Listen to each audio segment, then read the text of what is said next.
నమస్కారం వార్తలకు స్వాగతం. ముందుగా ముఖ్యాంశాలు. డిప్యూటీ సీఎం బట్టి విక్రమార్క ప్రెస్ మీట్, పలు అంశాలపై వివరణ. Deputy CM Pawan Kalyan press meet, పలు అంశాలపై వివరణ. డిప్యూటీ సీఎం బట్టి విక్రమార్క ప్రెస్ మీట్ నిర్వహించారు. ఈ సందర్భంగా పలు అంశాలపై ఆయన మాట్లాడారు. రాష్ట్ర ప్రజల సొమ్ముని, ధనాన్ని ఏ రకంగా నష్టపోయేటట్టు చేశారో వీటిని చూస్తూ ఉంటే అర్థమవుతాం. ఇంకా మీరు మొదలుపెట్టించినటువంటి మిగతా ప్రాజెక్టుల పరిస్థితి ఎట్లా ఉన్నాయో, భవిష్యత్తులో వాటి సంగతి కూడా ఎట్లా ఉంటుందో తేలుతుంది.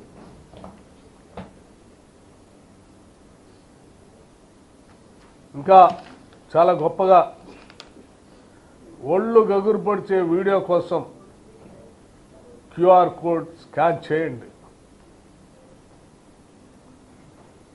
ఒళ్ళు గగురు పొడిచే విధంగా ఈ కూలిపోయే గోడలను కట్టించి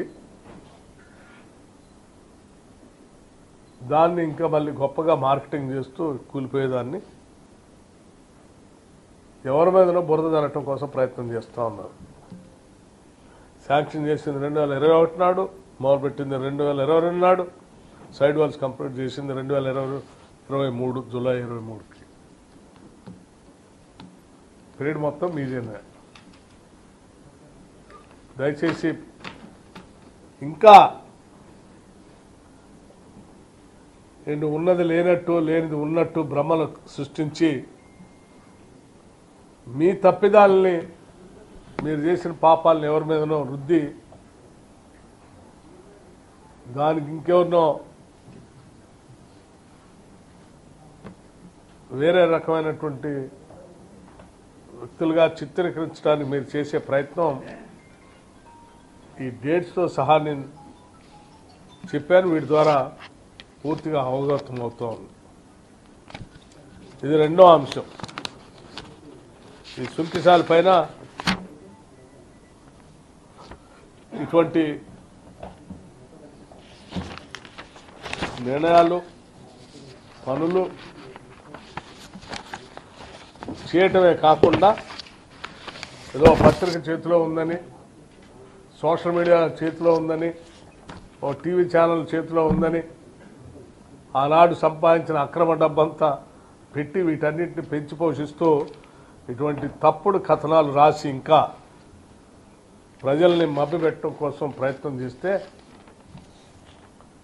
అంటే ఎవరి మీదనో తప్పుడు, ఇది ఎవరిదో పాపం అన్నట్టుగా తప్పుడు కథనాలు సృష్టించడానికి ప్రయత్నం చేస్తే తెలంగాణ ప్రజలు ఇప్పటికే చాలా గట్టిగా బుద్ధి చెప్పారు. ఇక భవిష్యత్తులో మిమ్మల్ని ఎగవలేను ఎక్కువ. దీన్ని చాలా తీవ్రంగా తీసుకుంటూ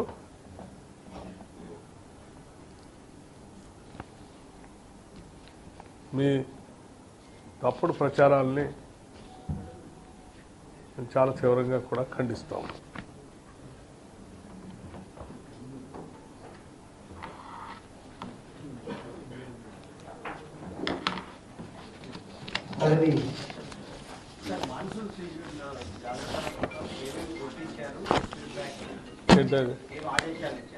ఏదో ఎలక్ట్రిసిటీలో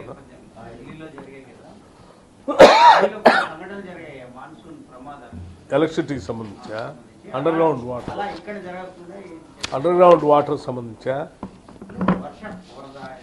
వరద వర్షం వచ్చినప్పుడు తీసుకోవాల్సిన చర్యలు వీటన్నిటికి సంబంధించి ఇప్పటికే హైడ్రా ఏర్పాటు చేసి, అలాగే పోలీస్ వ్యవస్థను కూడా గేరప్ చేసి, జిహెచ్ఎంసీ అధికారులు అందరినీ కంబైన్డ్ ఒక యాక్షన్ ప్లాన్తో సిద్ధంగా ఉండాలి ప్రతి అంశాన్ని కూడా ఎదుర్కోవటానికి అని చెప్పి చాలా స్పష్టంగా ఇప్పటికే అసెంబ్లీ సమావేశాలు జరిగిన రోజే రివ్యూ చేసి ముఖ్యమంత్రి గారు ఎవరి బాధ్యతలు వాళ్ళకు అప్పచెప్పడం కూడా జరిగిస్తున్నాయని ఎదుర్కోవడానికి ఈరోజు హైదరాబాద్ నగరానికి సంబంధించినటువంటి పాలనా యంత్రాంగం గేరప్ అయి సిద్ధంగా ఉంది.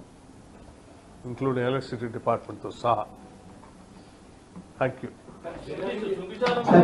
సుగ్గిసాలది మీరు ఆగస్టు 1కు అది పోలిందన్న వార్తలు వస్తున్నాయి, అది నిజమేనా? ఇప్పుడు దాని పరిస్థితి ఎట్లా ఉంది? ఇప్పుడు రిపోర్ట్ తెప్పించుకున్నారా? అది పూర్తిగా వరద వచ్చి లోపల నీళ్లలో సాగర్లో నీళ్ల లోపల ఉన్నటువంటిది ఇది డెడ్ స్టోరేజ్లో కట్టేది కాబట్టి పూర్తిగా ఫ్లడ్ వచ్చింది, మొత్తం మునిగిపోయింది.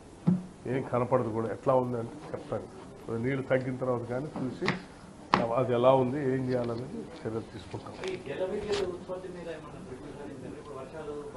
జల విద్యుత్ ఉత్పత్తికి సంబంధించి ముందే మీ బహుశా మీ అందరూ తెలిసే ఉంటుంది. నేను గతంలోనే శ్రీశైలం ఒక నెల రోజుల ముందే పోయి, ఇంకా మాన్సూన్ స్టార్ట్ కాకముందే తీసుకోవాల్సిన చర్యలు, చెప్పాల్సిన పనులన్నీ చెప్పేసి వచ్చేసాం.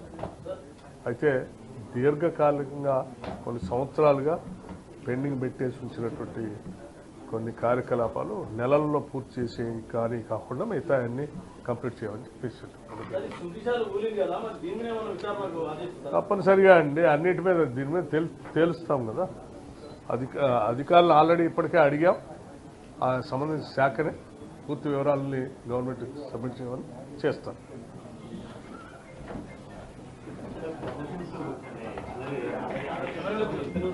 Deputy CM Pawan Kalyan press meet నిర్వహించారు. ఈ సందర్భంగా పలు అంశాలపై ఆయన మాట్లాడారు. So felt though we shared borders,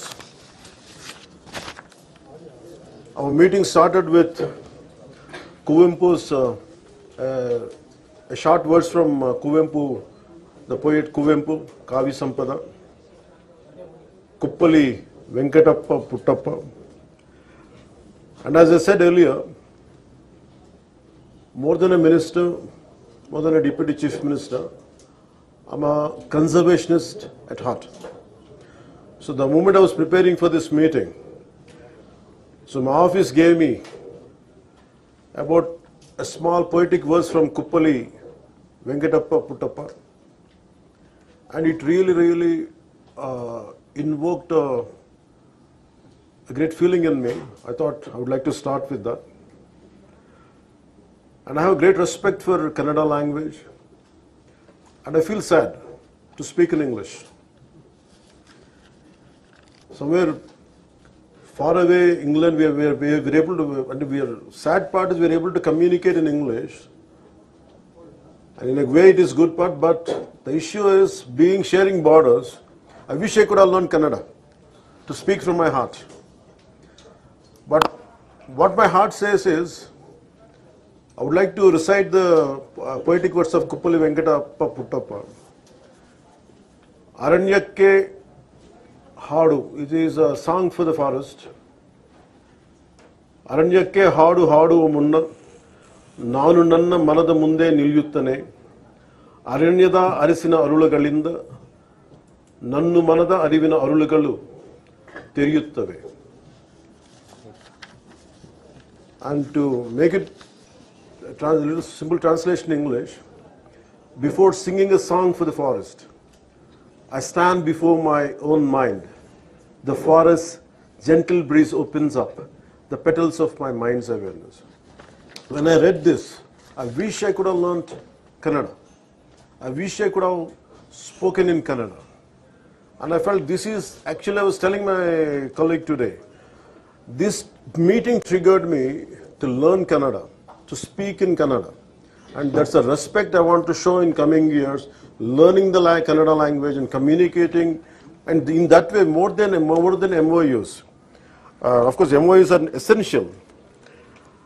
Tiruvalike Uppanda. Before that, I wish I could have learnt language. I wish I could be more closer to people of Karnataka. And always they loved me, always they showered great love as an actor too. But now I would like to extend my love and my cultural respect for Karnataka. And I would like to start off with that. I would like to learn Kannada language, and few coming years I would like to speak in Kannada, and I wish I could convey my heartfelt respect for Kannada culture in forthcoming years. So in short, we can say that I came here as I have taken the charge of forest and environment and pollution board. My first thing was, always there was a pain in me. My first awareness in the forest was Kannada Kantiru Sri Rajkumarji's Gandhada Gudi. So Gandhada Gudi is all about protecting a forest, how a DFO forest officer safeguards the forest and from smuggling. So I was sharing with my colleagues the other day in Aranya Bhavan. I was sharing how the culture transformed. A hero was around 40 years back. He is someone who safeguards the forest. And now the hero is someone who cuts away the forest and who is a smuggler. This we can understand. So Gandhada Gudi is all about safeguarding, and nowadays the current cinema, of course I'm a part of the cinema also, most of the time I struggle to do such films. I said, am I sending the right message? But of course cinema is different, but the cultural shift, what happened, that was quite interesting for us. So here I would like to, though what I could not do in real life, cinema life, but I wish I'm able to do it in real life, and I'm grateful for politics. I'm grateful for people of AP for choosing me and getting me elected through Pittapuram and taking charge as a deputy CM. And all this power, whatever power I have and whatever influence I could do, it is more for an ecological balance and of course saving the Mother Earth and saving Vasudaika Kutumbam. And it is not just, Earth is not just for few humans, it is for all of us. And me and Kandreji, we share the same dream and same aspirations. And the moment he started speaking, the moment he initiated the dialogue, it was so amazing to learn from him, the man of such commitment, man of highest aspirations. And we could see that our bonding beyond politics, I could connect at a personal level with Kandreji. And I would like to see in future our relationship will grow together, which would benefit both the states, Kandreji. I'm grateful to you for initiating this and supporting us. So in short, we went for a 7-point agenda. One is about red sanders smuggling. The second one is about IT initiatives, how IT initiatives are making wildlife management and forest management quite well through IT initiatives. And second is about ecotourism initiative, which Karnataka is at the forefront. And of course about wildlife poaching and how to contain it, that is one aspect. And the last one is elephant and human conflict and elephant movement tracking.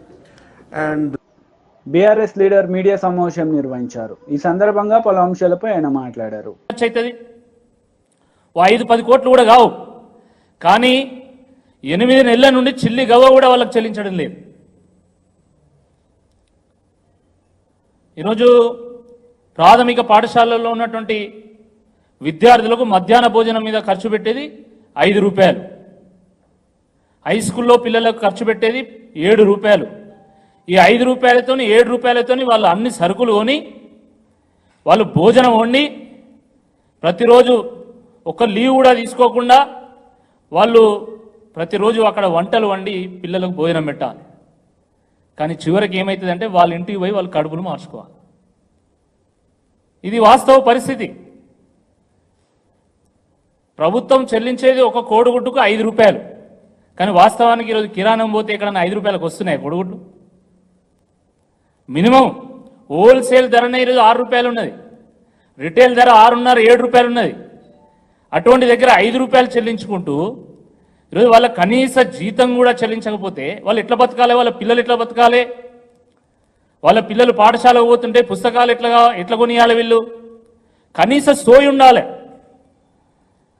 అదేవిధంగా model స్కూళ్ళలో ఉన్నటువంటి teachers సంగతి అయితే ఇంకా ఘోరంగా ఉన్నది. 9 నెలల నుండి వాళ్ళకి జీతాలు, ఈ నెల జీతం 8 నెలల నుండి ఈ నెల జీతం వచ్చే నెల ఇస్తా ఉన్నారు. 9 జిల్లాల్లో ఉన్నటువంటి మోడల్ స్కూల్ టీచర్లకైతే ఇప్పటికీ జీతాలు రాలేదు. సిద్దిపేట, సిరిసిల్ల, నిజామాబాద్, సంగారెడ్డి, రంగారెడ్డి, వికారాబాద్, వనపర్తి, పెద్దపల్లి ఈ జిల్లాలు ఇప్పటివరకు జీతాలు కూడా రాలేదు. ప్రతి నెల కూడా ఒక నెల జీతం పెండింగ్ పెడుతూ వస్తున్నారు. ఉదాహరణకి జనవరి నెల జీతము ఫిబ్రవరి 16వ తేదీ ఇచ్చిండు, ఫిబ్రవరి నెల జీతము మార్చి 27వ తేదీ ఇచ్చిండు, మార్చి నెల జీతం ఏప్రిల్ 6వ తేదీ ఇచ్చిండ్రు, ఏప్రిల్ నెల జీతం మే 9వ తేదీని ఇచ్చిండ్రు, మే నెల జీతం జూన్ 11వ తేదీని ఇచ్చిండ్రు. ఇక మళ్ళీ మీరు 1వ తారీఖు మేము జీతం ఇస్తున్నాం అని చెప్పుకోవడానికి కొంచెమన్నా మీరు ఆలోచన చేయాలి. కొంతమందికి మాత్రమే ఈరోజు 5వ తారీఖు లోపు జీతాలు వస్తున్నాయి. అనేక మందికి మళ్ళీ 8వ తేదీ, 10వ తేదీ, 15వ తేదీ కూడా జీతం ఇస్తున్నారు. కొంతమందికి అయితే ఈ నెల జీతం ఇంకో నెల ఇస్తున్నారు. కొంతమందికి అయితే 7 నెలల నుంచి 8 నెలల నుంచి అసలు జీతాలే లేవు. ఎస్సీ ఎస్టీ హాస్టల్లో, బీసీ హాస్టల్లో ఉన్నటువంటి అవుట్ సోర్సింగ్ సిబ్బంది యొక్క పరిస్థితి దయనీయంగా ఉన్నది. 8 నెలల నుంచి చిల్లి గవ్వ ఇప్పటివరకు చెల్లించలే ప్రభుత్వం. మరి దాని సంగతి ఏందో ఒకసారి ప్రభుత్వం ఆలోచించాల్సిందే ఈ సందర్భంగా నేను కోరుతా ఉన్నాను. ప్రైవేటు వాళ్ళు శ్రమ దోపిడీ చేస్తే సరే అది జరుగుతున్నది అని చెప్పేసి మనం అనుకోవచ్చు. కానీ ప్రభుత్వమే శ్రమ దోపిడీ చేస్తూ ఉంటే దీని గురించి తప్పకుండా అందరం కూడా ఆలోచించాల్సినటువంటి అవసరం ఉన్నది. కనీస వేతనము చెల్లించాల్సినటువంటి బాధ్యత ప్రభుత్వం మీద ఉంటుందండి.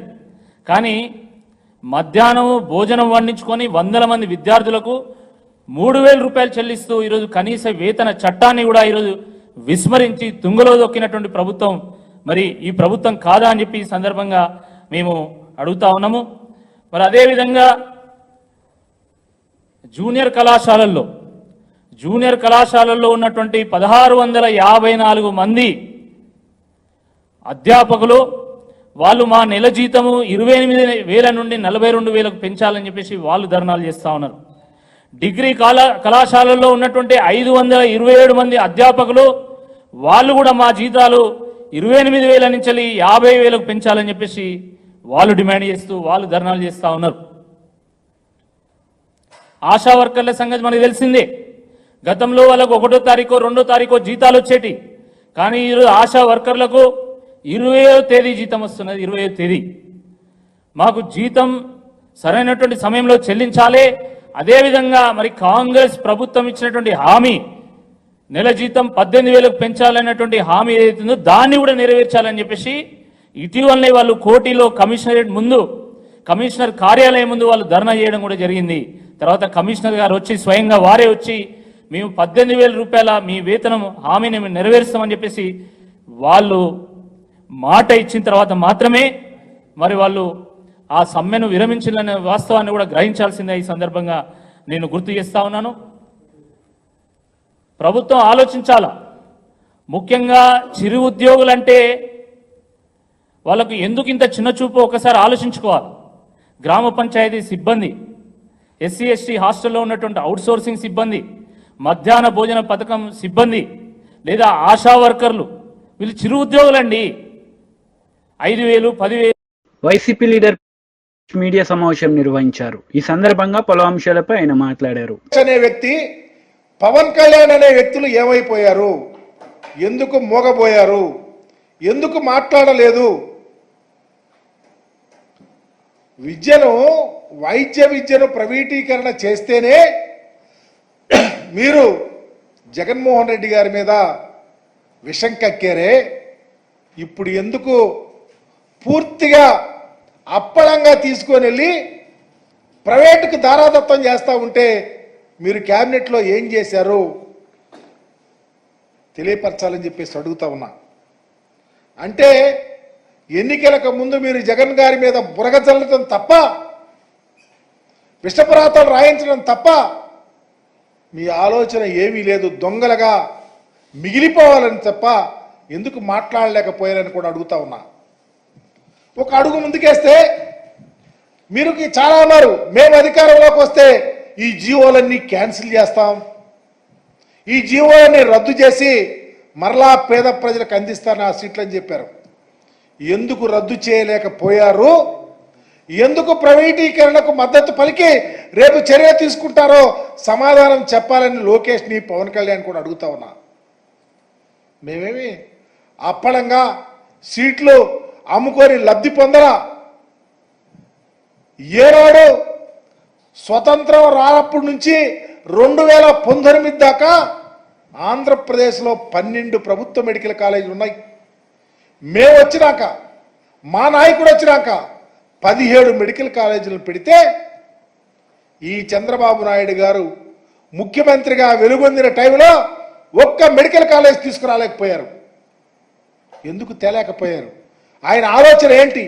ఈ రాష్ట్రంలో ఉన్న ఏ కులంలోనైనా ఉన్నటువంటి పేదవారి యొక్క ఆరోగ్యం గురించి ఎందుకు ఆలోచించలేకపోయాడో సమాధానం చెప్పమని అడుగుతా ఉన్నాం.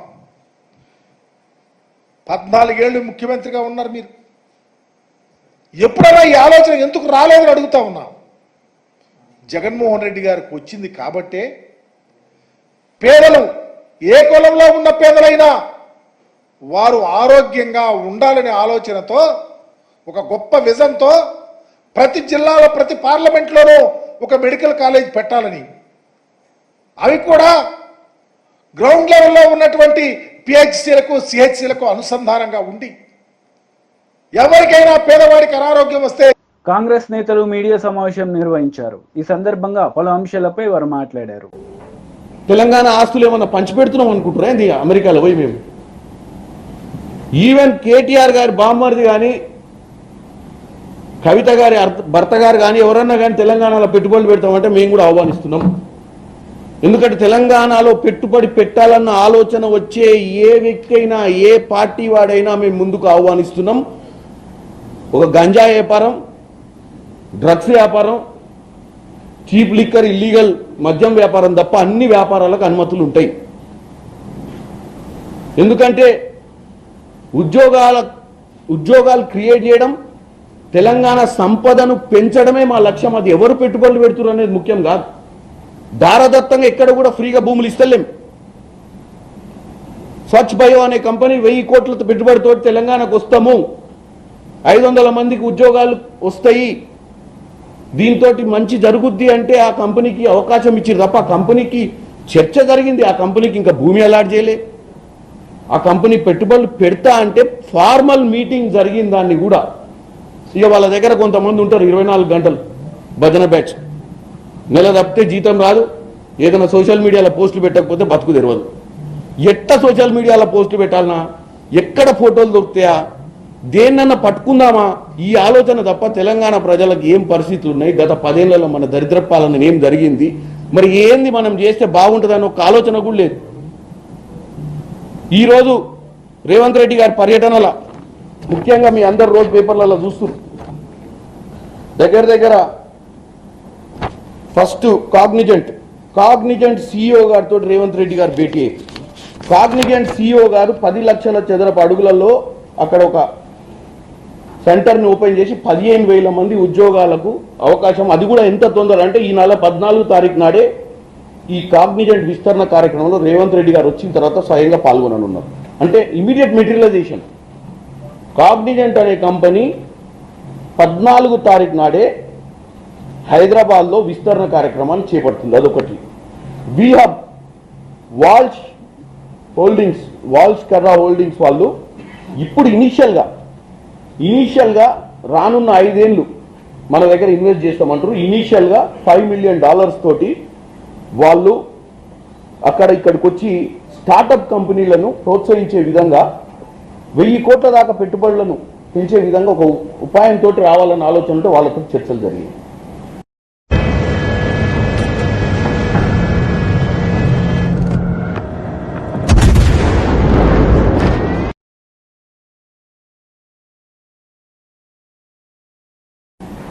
హైదరాబాద్లో టీడీపీ లీడర్ మీడియా సమావేశం నిర్వహించారు. ఈ సందర్భంగా పలు అంశాలపై ఆయన మాట్లాడారు. ఏదైతే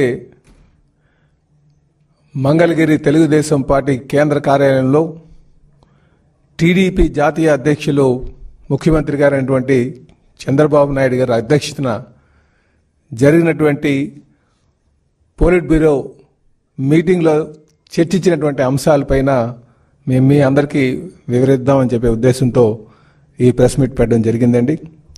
ఈరోజు సుమారు 3 గంటల పాటు మరి ప్రెస్ మీట్ అక్కడ సమావేశం జరిగింది, పోలిట్ బ్యూరో సమావేశం. ఇందులో ముఖ్యంగా చర్చించినటువంటి అంశాలు కానీ తీసుకుంటే ప్రజా రాజధాని అమరావతి పైన ఏ విధంగా ముందుకు వెళ్ళాలని ఆలోచన చేయడం జరిగిందండి. దాంతోపాటు పోలవరం ఏ విధంగా నిర్మాణం చేయాలి, ఎందుకంటే మేము 2014-19 మధ్యన అక్కడ నిర్మాణం శరవేగంగా తీసుకెళ్లిన తర్వాత రివర్స్ టెండరింగ్ అని చెప్పేసి వీళ్ళు మళ్ళీ దాని విధ్వంసానికి పాల్పడినటువంటి పరిస్థితులు మీ అందరికీ తెలిసిందే. ముఖ్యంగా ఆ డయాఫ్రామ్ వాల్ విషయంలో దానిపైన చర్చించడం జరిగింది. అలాగే నదుల అనుసంధానం పైన కూడా ఏ విధంగా ఇప్పుడు మనకి సకాలంలో వర్షాలు పడి నీరుని ఏ విధంగా మనం నిల్వ చేయాలి, దీనికి ఏ విధంగా నదులు అనుసంధానం చేయాలనే విషయం మీద కూడా ఈరోజు సుదీర్ఘంగా చర్చించడం జరిగిందని చెప్పి తెలియజేస్తున్నామండి. ఇదే కాకుండా 8 వెనకబడిన జిల్లాలు కేంద్ర సహకారం అందించేటువంటి విధానం మీద కూడా ఈరోజు చర్చించడం జరిగిందని చెప్పి తెలియజేస్తున్నామండి. అలాగే ఆగస్టు 15న అన్నా క్యాంటీన్లు ప్రారంభించడానికి పైన కూడా మరి చర్చ జరిగిందని చెప్పేసి మీకు తెలియజేస్తున్నాం. ఇదే కాకుండా మరి నీరు చెట్టు బిల్లుల పైన చాలామంది ఇక్కడికి మాకు అనేక సందర్భాల్లో ఇక్కడికి వచ్చి వారు మాకు వాళ్ళ వినతులు ఇవ్వడం జరుగుతుంది. దానిపైన కూడా నీరు చెట్టుకు సంబంధించిన బిల్లులు ఏ విధంగా వాటిని రిలీజ్ చేయాలనో దానిపైన కూడా చర్చించడం జరిగిందని చెప్పి తెలియజేస్తున్నాం. ఇదే కాకుండా పేదరికం లేనటువంటి సమాజం నిర్మాణం ఏ విధంగా చేయాలి దానిపైన కూడా సుదీర్ఘంగా చర్చించడం జరిగిందని చెప్పి తెలియజేస్తున్నాం. అలాగే జగన్మోహన్ రెడ్డి గారు విధ్వంస పాలన, ఫేక్ ప్రచారాలపైన ఈయన సోషల్ మీడియాని ఆసరాగా చేసుకుని అనేక తప్పుడు ప్రచారాలు చేస్తున్నటువంటి దానిపైన కూడా మరి చర్చించడం జరిగిందని చెప్పేసి తెలియజేస్తున్నాం. అలాగే ముందుగా మరి అద్భుతమైనటువంటి విజయాన్ని వైపు నడిపించినటువంటి చంద్రబాబు నాయుడు గారు కూడా మరి పోలిట్ బ్యూరో సభ్యులందరూ కలిపి వారికి ధన్యవాదాలు తెలియజేయడం జరిగిందండి. దీంతోపాటు ఈ విజయం అందించినటువంటి ఎన్డీఏ పక్ష నేతలకు, కార్యకర్తలకు, ముఖ్యంగా తెలుగుదేశం పార్టీ నాయకులకు, ప్రజలకి కూడా ఈ సందర్భంగా పోలిట్ బ్యూరో వాళ్ళకి వార్తలు ముగించే ముందు ముఖ్యాంశాలు మరోసారి. డిప్యూటీ సీఎం బట్టి విక్రమార్క ప్రెస్ మీట్, పలు అంశాలపై వివరణ. Deputy CM Pawan Kalyan press meet, పలు అంశాలపై వివరణ. ఈ వార్తలు ఇంతటితో సమాప్తం. తిరిగి ప్రసారమయ్యే వార్తల్లో మళ్ళీ కలుద్దాం. అంతవరకు సెలవు. నమస్తే.